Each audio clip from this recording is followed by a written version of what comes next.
الحمد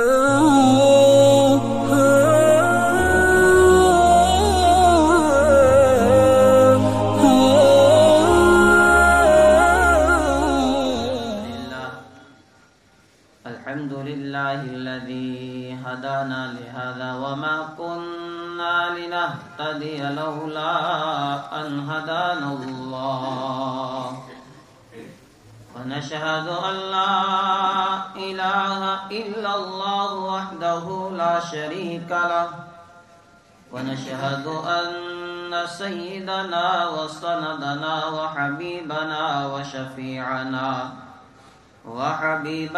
وشفيعنا وطبيبنا ومولانا محمدا عبده ورسوله أما بعد قال الله تبارك وتعالى في القرآن المجيد أعوذ بالله من الشيطان الرجيم بسم الله الرحمن الرحيم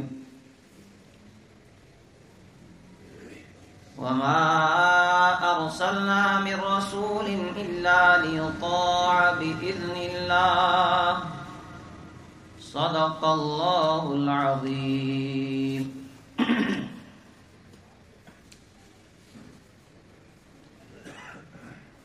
برادران اسلام، اللہ تبارک و تعالیٰ کا کرم ہوا، احسان ہوا، فضل ہوا، جس خالق کائنات مالک ارض و سما نے آج پھر سے مجھے اور آپ کو اپنے گھر میں جمع کیا۔ اللہ رب العالمین ہمارا یہ جمع ہونا قبول فرمائے۔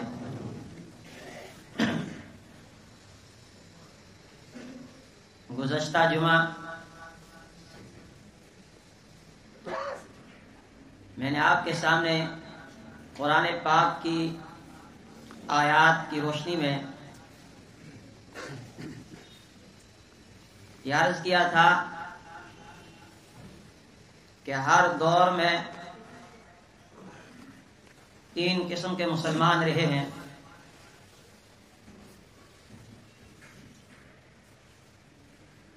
ایک طبقہ مسلمانوں کا وہ جو ہر وقت اپنا سب کچھ قربان کرنے کے لیے رضائے الہی کے خاطر پیش رہتے تھے۔ انہیں جب بھی حکم دیا گیا، انہیں جب بھی اشارہ ملا کہ ہم نے اپنا مال اللہ کی راہ میں لگانا ہے، اپنی جان کا نذرانہ اللہ کی راہ میں پیش کرنا ہے، تو انہوں نے اس حکم پر فوراً لبیک کہا اور میدان میں اترے۔ اور دوسرے قسم وہ لوگ تھے جن کے دلوں کے اندر ایمان تھا، جو مخلص تھے لیکن مجبور تھے، معذور مانے جاتے تھے، قربانی وہ بھی دینا چاہتے تھے لیکن کوئی نہ کوئی مجبوری، کوئی نہ کوئی عذر سامنے رہتا تھا جس کی وجہ سے وہ اس درجے کی قربانی نہیں دے سکتے تھے جس درجے کی قربانی یہ پہلی قسم کے مسلمان دیتے تھے۔ اور تیسرا طبقہ وہ رہا ہے ہر دور میں، نبی اکرم صلی اللہ علیہ وسلم کے زمانے میں بھی یہ لوگ پائے جاتے تھے جو صرف تماشا دیکھتے تھے، جو انتظار میں رہتے تھے، دیکھتے تھے کہ پلڑا کس طرح بھاری ہوگا، بس اسی طرف وہ بھی جھک جاتے تھے۔ دعویٰ ان کا بھی ایمان کا، نام ان کا بھی مسلمان، لیکن جو ایمان کی وہ حقیقت جو دل کے اندر اترنی چاہیے تھی، وہ حقیقت دلوں کے اندر نہیں اتری تھی۔ اسی لیے وہ گھبراتے تھے، اپنی جانی قربانی پیش کرنے سے اپنے مال کی قربانی پیش کرنے سے وہ ہمیشہ ڈرتے تھے. دنیا کی محبت دلوں کے اوپر غالب تھی، اولاد کی محبت، مال و دولت کی محبت. اس لیے وہ یہ چاہتے تھے کہ بس عیش و عشرت اور ناز و نعمتوں والی زندگی گزر جائے، کسی طرح کی کوئی تکلیف، کسی طرح کی کوئی پریشانی وہ گوارا نہیں کرتے تھے. اور ایسے لوگوں کو، ایسے مسلمانوں کو اللہ تبارک و تعالیٰ نے ہر دور میں جو مخلص مسلمان ہوا کرتے تھے ان سے الگ کر دیا، ان کی صفوں سے انہیں چھانٹ چھانٹ کے الگ کر دیا کہ میں تمہاری تعداد کا محتاج نہیں ہوں، کہ بس تمہارا نام مسلمانوں کی فہرست میں آ جائے اور بڑی واہ واہ ہونے لگ جائے کہ دیکھو اس وقت ان کی تعداد کتنی ہے. اور یہ چھٹائی خاص کر کے اس وقت ہوا کرتی تھی جب بھی اللہ تبارک و تعالی نے اسلام کو غلبہ عطا کرنا ہوتا تھا. جب بھی کوئی تنزلی آتی تھی، جب بھی کوئی کمزوری آتی تھی، اللہ تبارک و تعالیٰ پھر سے تبدیلی لانا چاہتے تھے، ایمان والوں کو پھر سے عزت عطا کرنا چاہتے تھے. تو اس دور میں چھٹائی ہوتی ہے کہ یہاں نام کے مسلمان کام آنے والے نہیں ہیں، بلکہ یہاں جو کام کا مسلمان ہوگا، جو زبان پر ہے وہی دل میں ہے، اور جو دل میں ہے وہی اس کے عمل سے ثابت ہو رہا ہے، اس کا عمل اس کی تصدیق کر رہا ہے. تو جب چھٹائی کا دور وہ پروسی چلتا تھا، چھٹائی ہوتی تھی، تو بہت کم گنے چنے لوگ بچتے تھے جن کے دلوں کے اندر ایمان کی حقیقت ہوتی تھی. جس طرح کا مسلمان اللہ چاہتا ہے اس طرح کے مسلمان وہ ہوا کرتے تھے. تو اللہ تبارک و تعالیٰ انہی کے ذریعے سے اسلام کو پھر غلبہ عطا کرتا تھا. جتنی بھی گند ہوتی تھی، جو بھی کوڑا ہوتا تھا، اس سب کو باہر کر دیا جاتا تھا، اور گنے چنے جن کے دلوں کے اندر ایمان کی حقیقت آئی ہوتی تھی ان لوگوں کے ذریعے سے اللہ تبارک و تعالیٰ اسلام کو غلبہ عطا کرتا تھا. اور یہ ہر دور میں ہوتا رہے گا. میرے اور آپ کے آقا رحمت دو عالم صلی اللہ علیہ وسلم نے فرمایا کہ آخری وقت میں، قرب قیامت میں، ایمان والوں کی جو ایمان کے دعوے دار ہوں گے، جو اپنے آپ کو مسلمان کہتے ہوں گے، جب وہ چھٹائی کا پروسیس چلے گا، جب چھٹائی کا دور آئے گا، کھرے اور کھوٹے کو الگ کیا جائے گا، فرمایا ان مسلمانوں کی دو جماعتیں بن جائیں گی. ایک طبقہ، ایک گروہ، ایک جماعت وہ فسطاط ایمان لا نفاق فی. فرمایا ایک طبقہ اور ایک جماعت وہ جن کے دلوں کے اندر خالص ایمان ہوگا، ان کے دلوں کے اندر نفاق نہیں ہوگا. وہ نام کے مسلمان نہیں ہوں گے کہ دل میں کچھ ہے، زبان پر دعویٰ کچھ ہے اور اس کا عمل کچھ اور ثابت کرتا ہے. فرمایا ایسے نہیں ہوں گے. جو کچھ ان کی زبان پر ہوگا وہی ان کے دلوں میں ہوگا، اور جو دل میں ہوگا اسی کا نتیجہ اور اسی کا عمل، اور وہی جو ان کا عمل ہوگا. لیکن ان لوگوں کی تعداد بہت کم ہوگی. اور دوسرا ایک بہت بڑا وہ طبقہ ہوگا فسطاط نفاق لا ایمان فی، کہ جن کے دلوں کے اندر صرف اور صرف نفاق ہوگا، ایمان ان کے اندر نہیں ہوگا.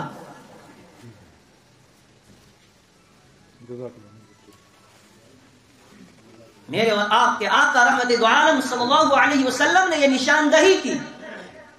میرے اور آپ کے آقا رحمت دو عالم صلی اللہ علیہ وسلم نے یہ پیشنگوئی کی کہ آخری دور میں بھی جب چھٹائی کا پروسیس چلے گا، جب کھرے اور کھوٹے کو الگ کیا جائے گا، ایمان کے دعوے داروں میں سے لوگ دو جماعتوں میں بٹ جائیں گے، ایک خالص ایمان والے جن کے اندر کھوٹ ذرا برابر بھی نہیں ہوگی، اور ایک بڑا طبقہ وہ کہ جو صرف نام کے تو مسلمان ہوں گے لیکن اللہ کے یہاں ان کا نام مسلمانوں کی فہرست میں نہیں ہوگا۔ ان کے لیے اللہ کہہ رہا ہے کہ یہ جھوٹے ہیں، یہ ایمان والے ہے ہی نہیں، اس لیے کہ ایمان کی حقیقت ان کے دلوں کے اندر آئی نہیں۔ اللہ ہم سب کی حفاظت فرمائے۔ گزشتہ جمعہ میں نے آپ سے کہا کہ جب ہم خیر القرون کے مسلمانوں کو دیکھتے ہیں، جب ہم صحابہ کی زندگی پہ نظر ڈالتے ہیں تو ایک سوال ہمارے سامنے آتا ہے، آیا ہم مسلمان ہیں یا نہیں؟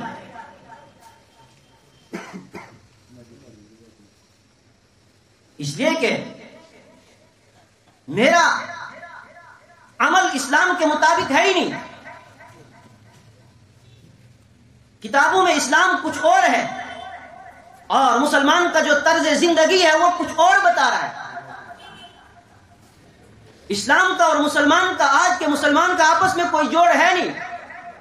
اللہ کا قرآن کچھ کہہ رہا ہے اور اسلام کا دعویٰ کرنے والے کا عمل کچھ اور کہہ رہا ہے، یہ آپس میں جڑ نہیں رہا ہے۔ یہاں سوال اٹھتا ہے کہ آیا میں مسلمان ہوں یا نہیں؟ حضرت انس رضی اللہ تعالی عنہ کی حدیث ہے، انس رضی اللہ تعالی عنہ نے فرمایا، میرے اور آپ کے آقا رحمت دو عالم صلی اللہ علیہ وسلم نے ارشاد فرمایا کہ ایمان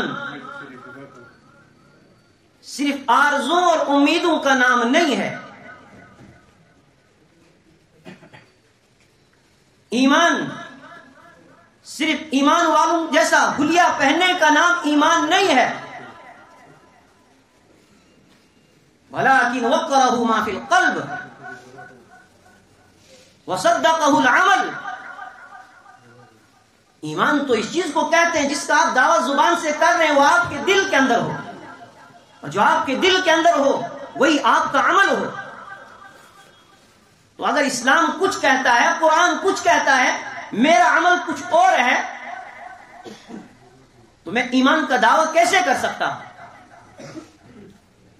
خیر القرون میں، قرون اولا میں جو مسلمان ہوتے تھے انہوں نے اسلام کا مفہوم کیا سمجھا تھا اور ہم اسلام کا مفہوم کیا سمجھ رہے ہیں؟ ہم نے اسلام کے مفہوم کو بالکل مسخ کر دیا، ختم کر دیا۔ ہم نے اسلام کا مفہوم، مسلمان ہونے کا مفہوم یہ سمجھ لیا کہ کچھ عقائد اور کچھ عبادات ہیں، بس عبادات کی حد تک ہم نے اسلام سمجھ لیا اور ہم نے یہ سوچ لیا کہ ہم مسلمان ہیں۔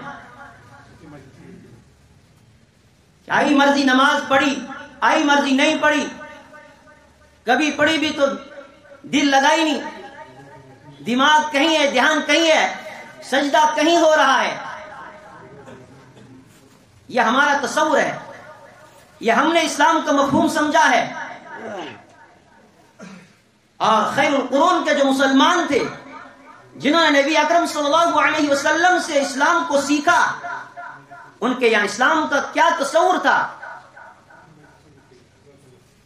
انہوں نے صرف نماز پڑھنا اسلام نہیں سمجھا، انہوں نے صرف زکوٰۃ ادا کرنا اسلام نہیں سمجھا، بلکہ زندگی کے تمام مسائل، زندگی کے تمام شعبوں میں انسان اپنے آپ کو کامل طریقے سے اپنے پورے وجود کو اللہ کے سپرد کر دے، اس چیز کو وہ اسلام سمجھتے تھے کہ میری زندگی کا کوئی لمحہ، میری زندگی کی کوئی ساعت اللہ کے حکم سے باہر نہ گزرے، اللہ کی اطاعت کے باہر نہ گزرے۔ اور یہ حکم آج کا نہیں ہے، بلکہ تو اس وقت دیا گیا جب آدم علیہ السلام کو اللہ تبارک و تعالی نے پیدا کیا، اور جس وقت آدم علیہ السلام کو ان کے مقصد کے لیے زمین کے اندر بھیجا، اس وقت پروردگار کی طرف سے خطاب آیا، قُلْنَا اهْبِطُوا مِنْهَا جَمِيعًا فَإِمَّا يَأْتِيَنَّكُم مِّنِّي هُدًى فَمَن تَبِعَ هُدَايَ فَلَا خَوْفٌ عَلَيْهِمْ وَلَا هُمْ يَحْزَنُونَ۔ قرآن کہہ رہا ہے قُلْنَا اهْبِطُوا مِنْهَا جَمِيعًا، ہم نے کہا تم سب کے سب یہاں سے اتر جاؤ اور زمین میں چلے جاؤ. فَإِمَّا يَأْتِيَنَّكُم مِّنِّي هُدًى فَمَن تَبِعَ هُدَايَ، اب جب بھی میری طرف سے تمہارے پاس ہدایت کا پیغام آ جائے، جو کوئی ہدایت کے اس پیغام کو مانے گا، جو کوئی اس نسخے کو قبول کر لے گا، فَلَا خَوْفٌ عَلَيْهِمْ وَلَا هُمْ يَحْزَنُونَ، فرمایا اسے کوئی ڈر نہیں، اسے کوئی غم نہیں، کوئی خوف نہیں، نہ دنیا میں کوئی غم اور نہ آخرت میں کسی طرح کا کوئی غم ہوگا. فَلَا خَوْفٌ عَلَيْهِمْ وَلَا هُمْ يَحْزَنُونَ، اور جو کوئی اس سے اعراض کرے گا، جو کوئی میری ہدایت کا انکار کرے گا، فَأُولَٰئِكَ أَصْحَابُ النَّارِ، انہیں کہا گیا کہ یہ دوزخی ہیں اور ہمیشہ دوزخ کی آگ میں جلیں گے. اور واضح پیغام اللہ کی طرف سے آیا تھا، مَا آتَاكُمُ الرَّسُولُ فَخُذُوهُ وَمَا نَهَاكُمْ عَنْهُ فَانْتَهُوا، اگر تم ایمان کا دعویٰ کرتے ہو، اگر تم یہ کہتے ہو مسلمان ہیں، مَا آتَاكُمُ الرَّسُولُ فَخُذُوهُ، جو تم کو اللہ کا رسول دے اسے لے لو، وَمَا نَهَاكُمْ عَنْهُ فَانْتَهُوا، اور جس سے وہ تمہیں روکے اس سے رک جاؤ. فرمایا یہ اسلام ہے. امیدوں اور آرزوؤں کا نام اسلام نہیں، تمناؤں کا نام اسلام نہیں. کوئی آدمی کہے کہ جناب اس کا تعلق تو دل کے ساتھ ہے، میں تو بالکل مخلص ہوں، میرے اندر اسلام کے تئیں بڑا درد ہے، بڑی ہمدردی ہے. تو صحابہ نے اور خیر القرون کے مسلمانوں نے اسے مسلمان کیوں نہیں پھر سمجھا؟ انہوں نے اس چیز کو کافی کیوں نہیں سمجھا کہ ایک انسان دل کے اندر ہمدردی رکھے، بس یہی اس کے لیے کافی ہے. ایک آدمی آپ سے یہ کہے کہ جناب میں تو مسلمانوں کا بڑا خیر خواہ ہوں، اسلام کی ہمدردی میرے دل کے اندر ہے، اور پھر کبھی حالات آئے اس سے کہو کہ بھائی اٹھ اب طاغوت کا مقابلہ کر، آؤ حق کا ساتھ دو، ظلم کے خلاف آواز بلند کرو، آؤ اللہ کا قرآن یہاں پر یہ کہہ رہا ہے، اللہ کا قرآن کہہ رہا ہے سود مت کھاؤ، اللہ کا قرآن کہہ رہا ہے کہ یہ فلاں جرم ہے، فلاں جرم ہے، آؤ رک جاؤ اس سے. کہتے جناب یہ تو بڑا مشکل کام ہے. اب اس سے کہو کہ آؤ تقاضا ہے کہ آپ نے اپنا مال اللہ کے راستے میں قربان کرنا ہے، آؤ اپنی جان کی قربانی پیش کرنی ہے. کہتا نہیں جناب جان نہیں دے سکتا، میں ہوں تو میں پکا مسلمان، میرے دل کے اندر بڑی ہمدردی، لیکن میں اللہ کے لیے جان نہیں دے سکتا، میں اللہ کے لیے اپنے مال کو قربان نہیں کر سکتا. تو اسے کون مسلمان مانے گا؟ جب اس نے کلمہ پڑھا لا الہ الا اللہ محمد رسول اللہ صلی اللہ علیہ وسلم، تو خیر القرون کے مسلمانوں نے اس کلمے کو صرف زبان سے کہہ دینا اور پھر دل و دماغ میں اس کا خیال لانا اتنا ہی کافی نہیں سمجھا، بلکہ پھر اس کلمے کے تقاضوں کو انہوں نے پورا کر کے دکھایا، وہ عملی طور پر اس پر اتر گئے. انہوں نے کہا کہ اب یہ جان ہماری نہیں، یہ جان اللہ کی، یہ مال ہمارا نہیں، اللہ کا. اب جہاں جان کی باری آئے گی جان دے دیں گے، مال کی قربانی کی ضرورت ہوگی مال دے دیں گے، لیکن ہم باطل سے، طاغوت سے، شیاطین سے کسی طرح کا کوئی سمجھوتا نہیں کر سکتے. غزوہ احد کا موقع ہے، ایک صحابی ہیں ٹانگوں سے معذور ہیں، نبی اکرم صلی اللہ علیہ وسلم کے پاس آئے، اللہ کے رسول صلی اللہ علیہ وسلم میرا بھی جی چاہتا ہے، میرا بھی دل کرتا ہے کہ میں بھی اللہ کے راستے میں قربانی دوں، میں بھی جہاد میں شریک ہو جاؤں. نبی اکرم صلی اللہ علیہ وسلم نے سمجھایا، منع کیا کہ آپ معذور ہیں، اللہ آپ کے اجر میں اور ثواب میں ذرہ برابر بھی کوئی کمی نہیں کرے گا، آپ کو گھر بیٹھے بیٹھے وہ سب اجر ملے گا جو ایک آدمی کو، ایک مجاہد کو میدان جہاد میں ملنے والا، وہ آپ کو گھر میں ملے گا، اس لیے کہ آپ دل سے شریک ہیں.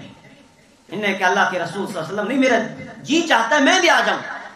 اتنے میں بیٹا حاضر ہوا، کہنے لگا ٹھیک ہے میرے والد معذور ہیں، میں تو معذور نہیں ہوں، میں آپ اپنے والد کی جگہ حاضر ہو جاتا ہوں. آپ صلی اللہ علیہ وسلم نے فرمایا ٹھیک ہے آپ چلیے. فوراً باپ آگے بڑھا، کہنے لگا یہ کیسے ہو سکتا ہے، میری غیرت کیسے گوارا کرے گی کہ بیٹا جنگ میں شریک ہو اور باپ گھر میں بیٹھا رہے. کہا یہ ہو نہیں سکتا، اللہ کے رسول صلی اللہ علیہ وسلم مجھے بھی اجازت دیجئے نبی اکرم صلی اللہ علیہ وسلم نے پوچھا کیوں آنا چاہتے ہو؟ اس لیے کہ جب اللہ کی عدالت لگے گی میرا رب مجھ سے پوچھے گا میرے بندے بتا میں نے جو زندگی دی تھی اس زندگی کو کہاں گوا کے آیا، میرے دین کے خاطر کیا کیا، کیا قربانی تو نے دی؟ تو کم از کم میں رب کی عدالت میں تو یہ کہہ سکوں کہ ربا میں پاؤں سے معذور تھا، میری ٹانگیں نہیں تھی، میں کٹی ہوئی ٹانگوں کے ساتھ جہاد میں شریک ہوا اور میں اپنی جان قربان کر کے تیرے پاس آیا ہوں، ٹانگیں نہیں تھی، معذور تھا، لیکن پھر بھی میں اپنی جان قربان کر کے آیا ہوں، وہ بھی تیرے دین کے خاطر۔ نبی اکرم صلی اللہ علیہ وسلم نے اجازت دی، غزوہ احد میں شریک ہوئے، لڑتے لڑتے جام شہادت نوش کیا، جنگ ختم ہوئی، اب لاشوں کو پہچانا جا رہا ہے۔ جب اس صحابی کے پاس پہنچے ان کی لاش کو بھی پہچانا، آپ نے فرمایا لاشوں کو اٹھاؤ، ان کو جنت البقیع میں دفن کرتے ہیں۔ آپ جس سواری کے اوپر ان کی لاش کو سوار کیا گیا اس سواری کا رخ جب مدینے کی طرف کیا جاتا ہے تو سواری بیٹھ جاتی ہے، پھر اٹھایا گیا، پھر چلایا گیا، سواری بیٹھ گئی۔ اب جب اس سواری کا رخ احد کی طرف کیا جاتا ہے سواری چل پڑتی ہے۔ نبی اکرم صلی اللہ علیہ وسلم سے دریافت کیا گیا اللہ کے رسول صلی اللہ علیہ وسلم سواری کا رخ جب مدینے کی طرف کرتے ہیں تو چلتی نہیں ہے، جب احد کی طرف کرتے ہیں تو چل پڑتی ہے۔ کہا جاؤ ان کے گھر والوں سے پوچھ کر آؤ انہیں نکلتے وقت کوئی دعا تو نہیں کی تھی؟ جب بیوی سے پوچھا گیا، بیوی نے کہا کہ میرے شوہر نے نکلتے وقت یہ دعا کی تھی، اللہم لا تردنی الی اہلی میتا او حیا، اے اللہ میں تیری راہ میں جا رہا ہوں، اب مجھے میرے گھر میں واپس نہیں لوٹانا، چاہے میں زندہ رہا چاہے میں مر گیا، میں اب گھر میں واپس نہیں لوٹنا چاہتا ہوں۔ رحمت دو عالم صلی اللہ علیہ وسلم نے صحابہ کو حکم دیا انہیں مدینہ نہیں واپس لیا جائے گا، اب ان سارے صحابہ کو یہیں پر دفن کیا جائے گا، اور احد کے میدان میں انہیں دفن کیا گیا۔ یہ ایک جذبہ اس انسان کے اندر ہے جس کی ٹانگیں نہیں۔ میرے نوجوان ساتھیوں، رب کی عدالت لگے گی، وہاں وہ معذور صحابہ بھی ہوں گے جنہوں نے اپنی جانیں قربان کی ہیں اس دین کے خاطر۔ جب رب پوچھے گا میرے بندے تیری جوانی کس کام کی تھی، کیا تو اپنی جوانی میں کر کے آیا ہے، میرے دین کے لیے میرے اسلام کے لیے تو نے کیا قربانی دی تھی؟ ہم نے قربانی تو دور کی بات ہے، ہم تو اپنے آپ کو دین اسلام کے اوپر کھڑا کرنے کے لیے تیار نہیں ہے، اور ہم رو رہے ہیں اب حالات پر۔ میرے ایمانی بھائیو، ضرورت اس چیز کی ہمیں معاشرے کو بدلنا پڑے گا۔ جب تک نہ ہم اپنے آپ کو بدلیں گے نہیں، یہ حالات بدل نہیں سکتے ہیں، یہ معاشرہ بدل نہیں سکتا ہے۔ اس لیے ہمیں اپنے آپ کو اس ڈگر پہ لے کے جانا پڑے گا جس ڈگر پر وہ خیر القرون کے مسلمان تھے، ورنہ یہ سوال یوں ہی رہے گا کہ آیا ہم مسلمان ہے یا نہیں ہے۔ ہمیں اپنے آپ کو پہلی لسٹ میں جو مسلمانوں کی پہلی جماعت ہے اس میں اپنے آپ کو شمار کرانا ہے، شامل کرنا ہے۔